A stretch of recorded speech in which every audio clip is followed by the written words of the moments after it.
Positive developments in India-Pakistan relations. Good evening.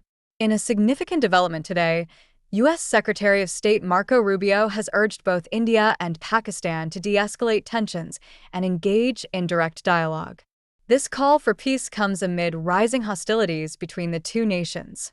Secretary Rubio emphasized the importance of communication and peace, reaffirming U.S. support for India's anti-terrorism efforts and expressing condolences to Pakistan for civilian casualties.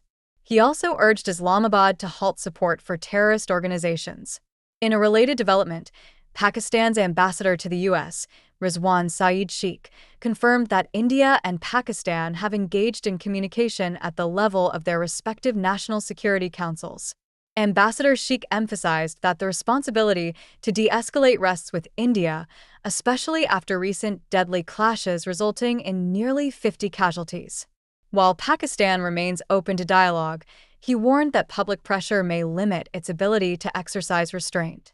On the diplomatic front, the Indian High Commission in Islamabad has extended an invitation to Imtiaz Rashid Qureshi, chairman of Pakistan's Bhagat Singh Memorial Foundation, to participate in an official function on India's 76th Republic Day.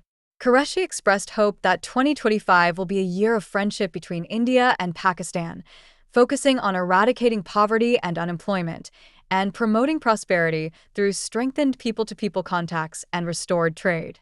In the realm of sports, the ICC Champions Trophy 2025 is set to feature a high-profile match between India and Pakistan.